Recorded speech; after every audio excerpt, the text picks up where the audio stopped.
Bismillahirrahmanirrahim. Assalamualaikum warahmatullahi wabarakatuh. Jumpa lagi kita di channel Sumber Dakwah Official. Nah, kali ini video yang mencerdaskan kehidupan bangsa, tentunya cocok sekali ditonton oleh Refly Harun, Rocky Gerung, maupun Wak Amin Rais, maupun orang-orang atau warga-warga yang 16% kemarin sepertinya. Yang isi berandahnya hanya Refly Harun, Rocky Gerung, mungkin ada yang masalah sidang MK kemarin. Ini cocok nonton ini agar kalian tercerahkan dan tercerdaskan. Oke, tanpa berlama-lama langsung kita beli videonya. Bismillahirrahmanirrahim. Let's go.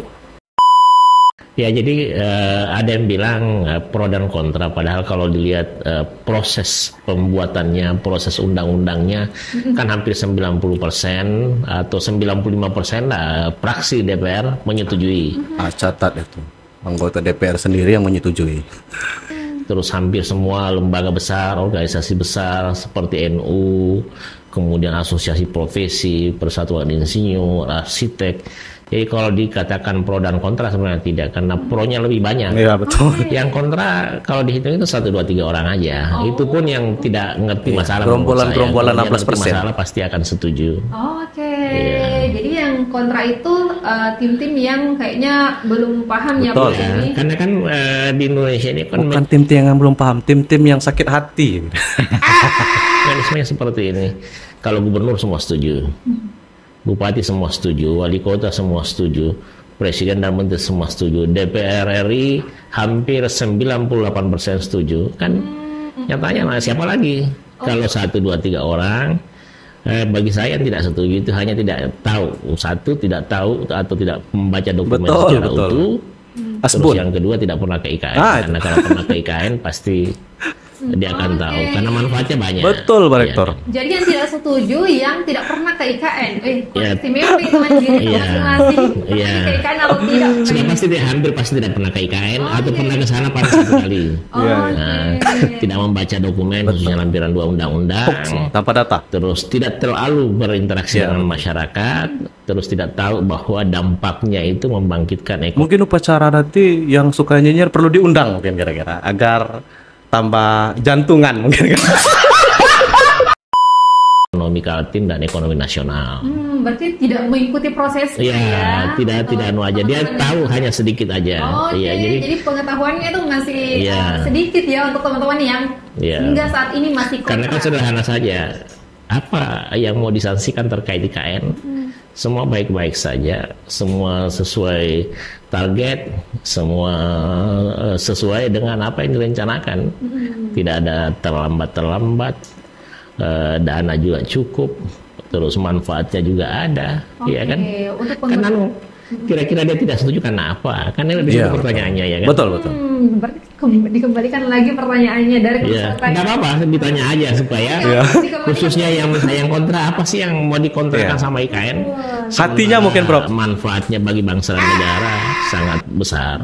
Dan itu manfaatnya bisa dirasakan semua masyarakat Indonesia atau cuma orang-orang yang atau sekitarnya nih Pak? Oke, jadi kita mulai dulu dari manfaat untuk masyarakat lokal. Nah, IKN itu kan proyek nasional. Yang pertama dia berada di tengah-tengah Indonesia itu. Kalau ditarik garis dari Sabang sampai Merauke itu pas di tengah. Terus manfaatnya ini saya ambil dari segi ekonomi dulu.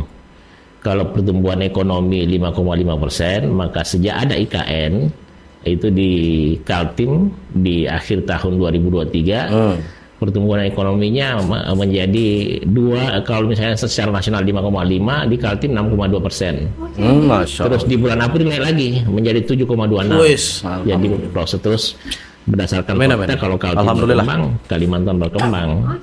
Kemudian batu, pasir itu dari Sulawesi Tengah, Bitung, makanan dari Sulawesi Selatan, baja dari Jawa, pekerja dari Jawa, dari Sumatera dan jadi secara tidak langsung perputaran ekonomi ada di sana, alhamdulillah. Jadi katanya itu kan manfaatnya nyata kan.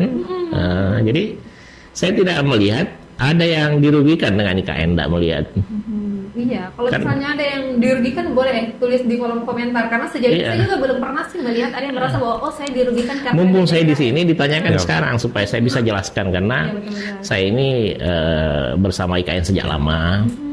Sejak IKN mau dibentuk saya adalah ketua Persatuan Insinyur Indonesia Kaltim. Yang ditanya bagaimana prospeknya kalau di sana. Kemudian saya sekjen Rekan Teknik Indonesia. Kemudian yang pasti saya tim ahli tim IKN, saya menulis buku, kemudian hampir tiap minggu ke sana. Jadi saya lihat, jadi sesuai data. Sederhana saja, kan ini kan diskusi kan. Orang bilang, saya tidak melihat ada pertanyaan yang bisa menggugurkan IKN. Saya tidak melihat ada pro kontra. Kontra 1-2 orang, dan wajar itu saja. Itu saja juga saya meyakini bahwa dia tidak pernah ke IKN. Bahkan kalau ke IKN cuma 1 kali. Dia apa yang dia sampaikan juga tidak benar kalau dibandingkan dengan fakta yang ada di IKN. Iya, makanya saya mumpun saya di sini ditanyakan apa yang orang ragukan terkait IKN Nusantara. Tapi katanya progresnya tuh lambat, Pak ya. Oke. Bagaimana menanggapi hal itu? Yang bilang progresnya lambat kan pertanyaan sederhana. Pernah nggak ke sana? Dia lihat nggak? Kalau saya ini tiap minggu ke sana, iya kan? Kalau saya bisa nyatakan progres tidak lambat, tapi melampaui target. Ya, jadi hanya IKN itu perlu ditahu ada 5 tahap pembangunannya, bukan jangka pendek, itu bukan tergesa-gesa karena sampai tahun 2045. Ingat, catat. Jadi tahap 1 2022-2024 yang dibangun itu kawasan inti pusat pemerintahan, mulai dari kantor presiden, istana negara, lapangan upacara, kantor Kemenko, rumah jabatan menteri, rusun ASN, rusun Polri, rusun Hankam, dan lain-lain. Itu yang tahap pertama, dan itu melampaui target. Nah, terus makanya saya bilang saya heran. Orang yang menjadi pengamat melihat ini mangkrak, tapi dia dari jauh, dari TV, dari koran. Sementara saya memang ada di tempat, tidak melihat ada yang mangkrak. Karena kalau yang dimaksud dengan mangkrak begini, kalau misalnya anggaplah istana presiden, ditargetkan 76%. Tapi kalau misalnya realisasi proyek 80% itu kan bukan lambat. Iya, betul. Melampaui target. Iya kan, makanya saya bilang apa yang orang indikatornya sampai dia bilang mangkrak, yang mana sih yang dia anggap mangkrak? Tunjukkan. Ya.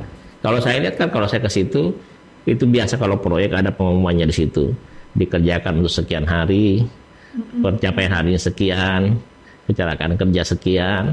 Itu tidak ada. Jadi semua yang disampaikan itu orang yang tidak betul-betul tidak ngerti dan tidak tahu masalah. Dan ini bukan hanya orang, maksudnya bukan hanya dari kalangan masyarakat biasa, Pak, yang memberikan komentar seperti itu. Kasih contoh saya siapa masyarakat keren yang. Karena saya satu pengamat politik yang paling pintar di Indonesia. Gerung itu sudah 2 kali ke kampus. Kita udah 2 kali kita kasih kemarin video. Ke IKN juga. Dia rata-rata tidak pernah ke IKN. Dia lihat dari jauh aja dia. Jadi mereka yang mengamati IKN bahwa itu tidak prospek itu biasa menduga-duga. Kalau menurut saya ya, karena kenapa? Apa yang dinyatakan itu hampir tidak ada yang benar. Karena makanya saya bilang tanya saya, apa yang menurut pengamat itu benar? Tadi mangkrak. Itu tidak ada yang mangkrak sama sekali. Bahkan dia bilang pernyataan dari Rocky Gerung tidak ada yang benar. Duit banyak, bahkan masih ada sampai sekarang. Iya, makanya saya bilang apanya yang mangkrak, apanya yang kurang, dan siapa yang dirugikan? Tidak ada yang dirugikan. Betul, betul. Malah ke depan itu menguntungkan bangsa dan negara.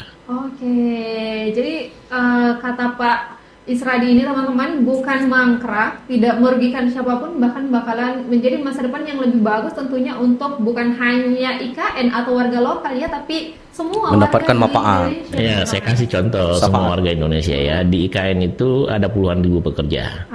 Pekerjaannya itu dari Jawa dan Sumatera 80%, termasuk dari Sulawesi. Nah, ya kan? Terus perusahaan-perusahaan yang bekerja di sana dari Jawa. Batu, pasir itu dari Sulawesi Tengah, Bitung, ya kan? Betul. Nah, yang kalau misalnya ada seperti itu, ada kan perputaran ekonomi, tidak ada yang dirugikan, tidak ada yang uangnya diambil, tidak ada yang kan juga program yang ditekan pembiayaannya tidak ada, karena misalnya kalau masalah pendidikan, kan pendidikan itu undang-undang, tidak mungkin dikurangi. Keuangan juga sudah, kesehatan juga itu undang-undang sudah ditangani. Nah, yang diganggu itu Kementerian PUPR. Jadi ada IKN atau tidak ada IKN, itu sudah ratusan triliun untuk pembangunan infrastruktur itu.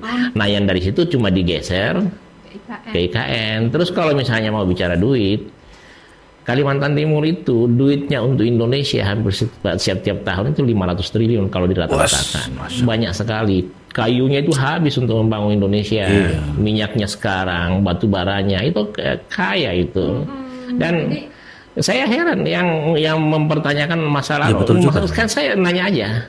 Iya, iya. Yang dirugikan apa? Apa yang merugikan? Siapa yang dirugikan dan apa bentuk dirugikan? Biar saya bisa Hatinya, jelaskan di Prof. sini. Biar jelas juga Hati ya. orang pembenci merugi. Nah, kalau terkait Hanya bisa mengulang. Ada misalnya, oh ini yang oposan kan biasa dengar yang kontra.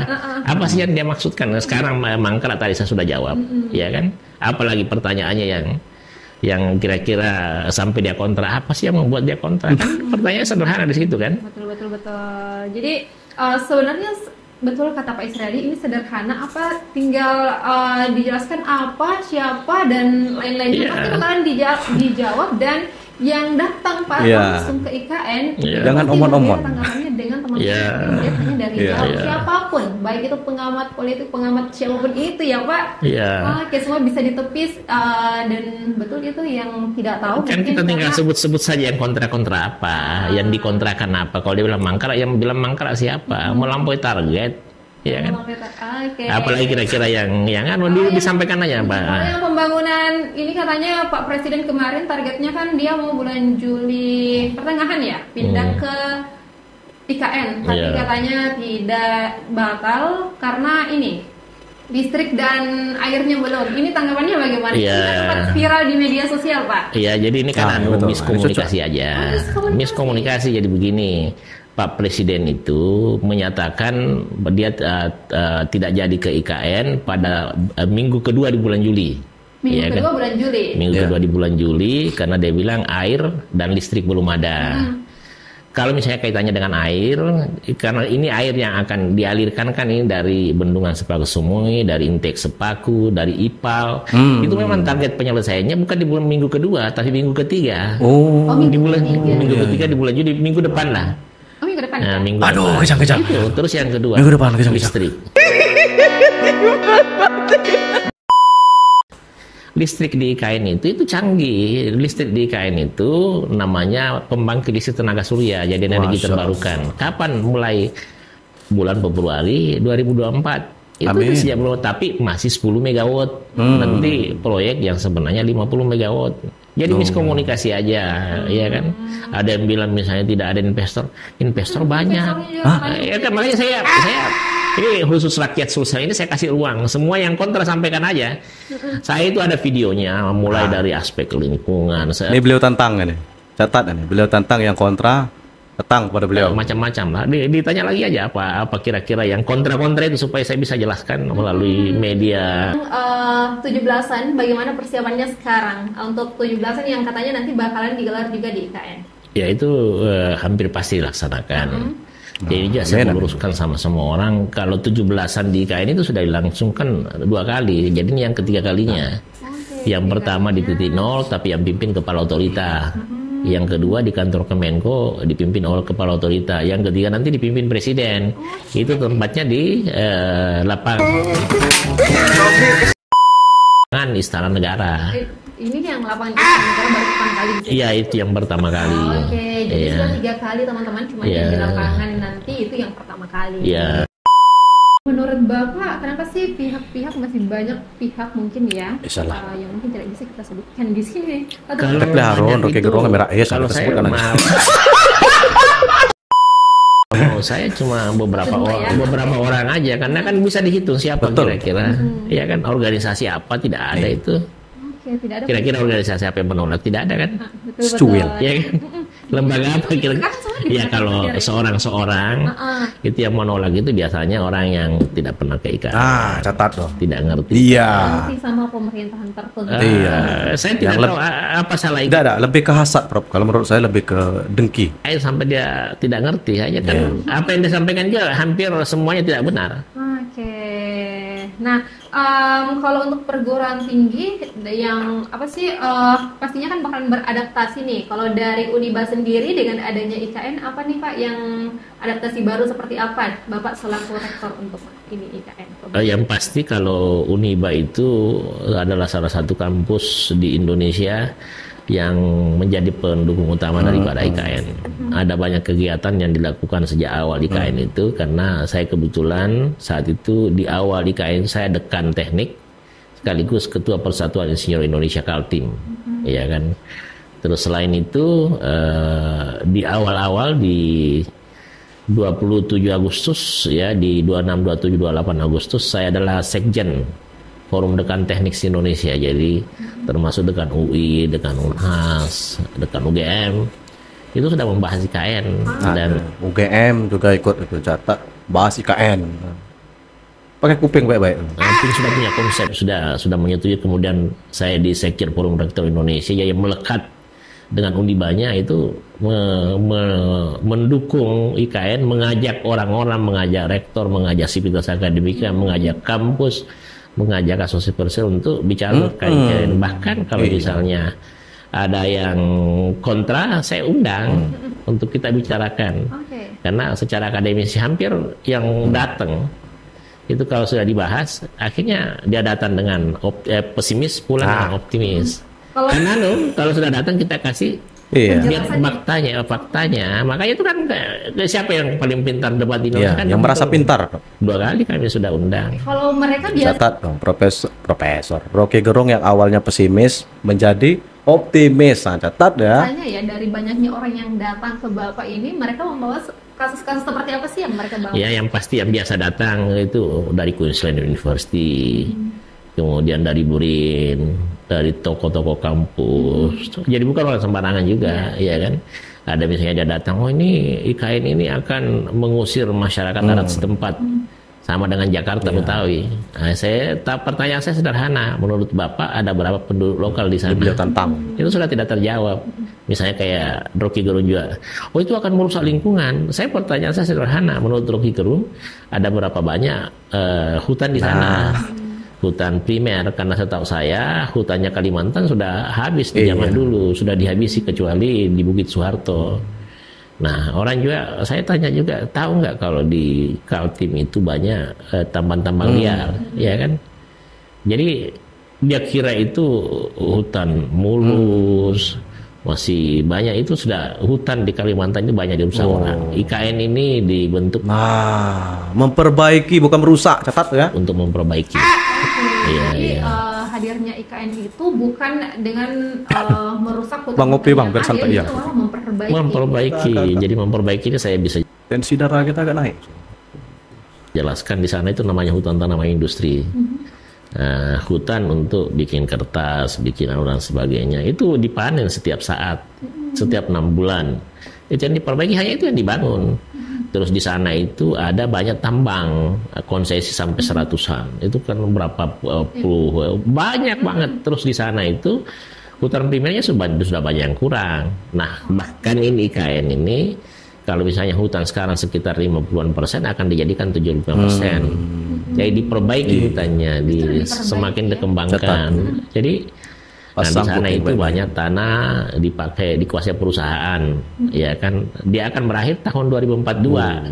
Sementara IKN itu pembangunan sampai 100 tahun Indonesia Merdeka 2045. Jadi itu akan dikembalikan ke negara semua setelah itu. Jadi orang yang kontra itu hanya tidak tahu aja masalahnya. Betul. Kalau misalnya dia menginjakkan kakinya 2-3 kali saja IKN, saya meyakini akan berubah pemikirannya. Karena diksi atau pandangan yang disampaikan itu tidak tepat.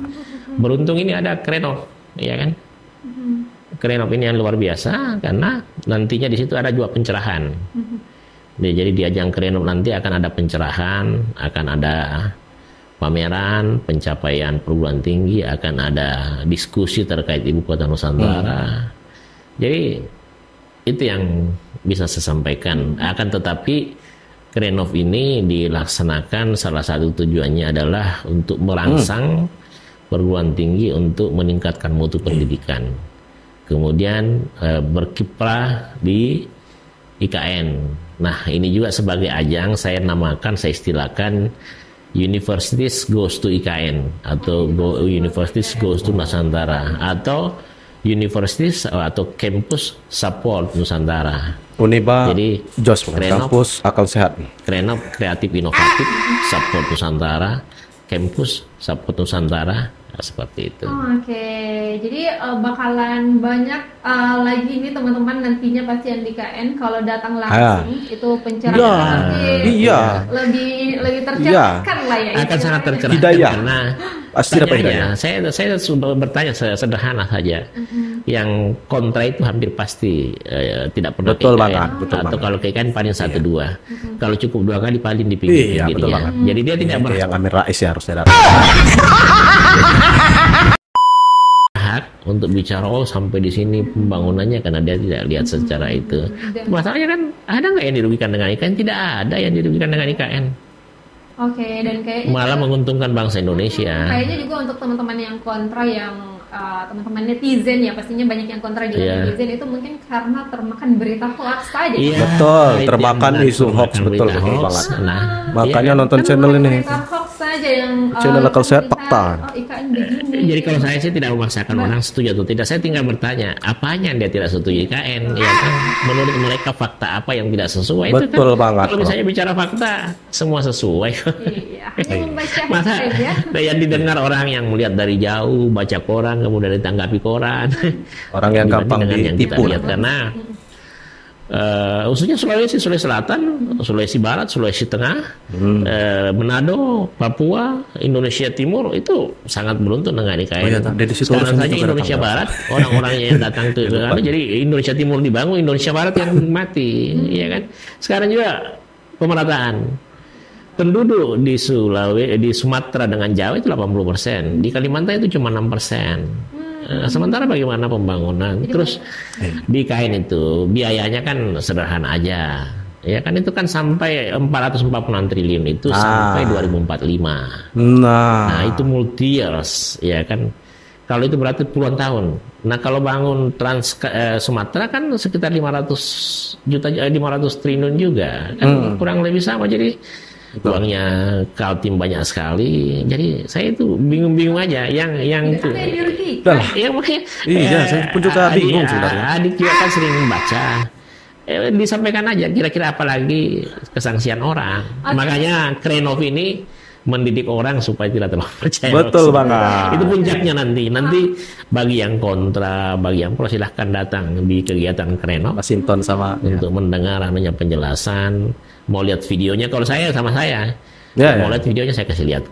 Kalau perlu misalnya, oh ini mangkrak, saya akan perlihatkan satu persatu bangunannya, misalnya kantor presiden, perencanaan misalnya anggaplah 70% pencapaian berapa rumah ini supaya mereka tahu, ya kan.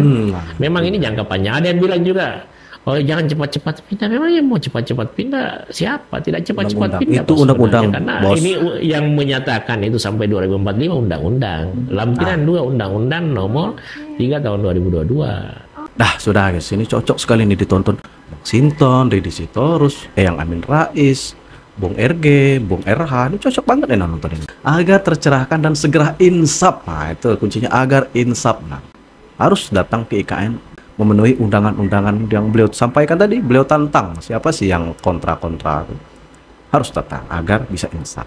Dan menurut saya sih ini IKN ini adalah sebuah model atau sebuah contoh untuk provinsi atau kota-kota yang lainnya, karena IKN ini menghadirkan kota yang hijau, kota yang ramah lingkungan. Wah, city grand kan. Jadi bukan kota yang panas yang penuh dengan semen-semen atau tembok-tembok, tapi ini adalah kota masa depan yang menghadirkan penghijauan. Di mana sih?